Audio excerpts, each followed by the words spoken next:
विजय एक आलसी युवक था जो अपने खेतों की उपेक्षा करता था, जिससे उसकी फसलें खराब हो रही थीं और गांव में ताने सुनने को मिलते थे।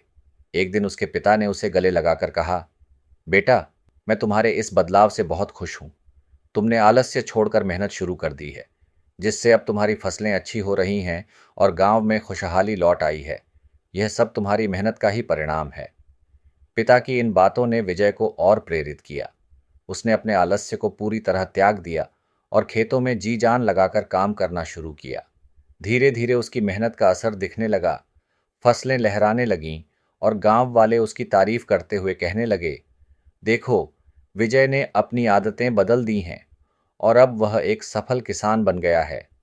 एक दिन गांव के मुखिया ने उसकी प्रशंसा करते हुए कहा, तुम्हारी मेहनत और जिम्मेदारी ने साबित कर दिया है कि सकारात्मक बदलाव से सब कुछ संभव है।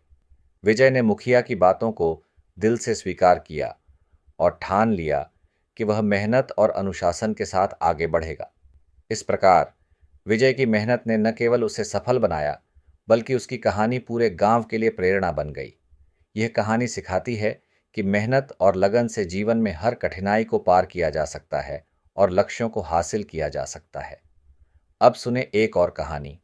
एक गांव में शिव नाम का एक युवक रहता था। वह बेहद प्रतिभाशाली और बुद्धिमान था, लेकिन आलस्य के कारण अपनी क्षमता का पूरा उपयोग नहीं कर पाता था। उसकी हर योजना अधूरी रह जाती और वह हमेशा सोचता था कि कल से शुरुआत करेगा।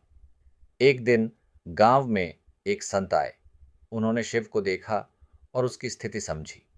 संत ने शिव से कहा, तुम में अपार क्षमता है, लेकिन आलस्य तुम्हें आगे बढ़ने नहीं दे रहा। मैं तुम्हें एक कहानी सुनाता हूँ।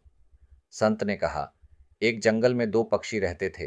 पहला पक्षी सुबह जल्दी उठता, मेहनत करता और भोजन इकट्ठा करता।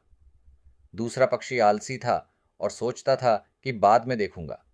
एक दिन भयंकर बारिश हुई और पेड़ गिरने लगे। मेहनती पक्षी के पास पहले से ही भोजन का भंडार था, जबकि आलसी पक्षी को भूखा रहना पड़ा। वह अपनी गलती पर पछताया, लेकिन तब तक बहुत देर हो चुकी थी। शिव ने यह कहानी सुनी और गहरी सोच में पड़ गया।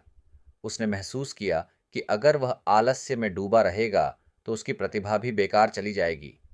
उसने उसी दिन से संकल्प लिया कि वह आलस्य को छोड़कर मेहनत करेगा। शिव ने अपने सपनों को पूरा करने के लिए एक योजना बनाई और उसे दृढ़ निश्चय के साथ अमल में लाने लगा। धीरे धीरे उसकी मेहनत रंग लाई और वह अपने लक्ष्य को हासिल करने में सफल हुआ। आज शिव गांव का सबसे प्रेरणादायक व्यक्ति बन गया है। यह कहानी हमें सिखाती है कि आलस्य हमारे विकास का सबसे बड़ा दुश्मन है। अगर हम आलस्य छोड़ दें और मेहनत के साथ आगे बढ़ें, तो सफलता अवश्य मिलेगी।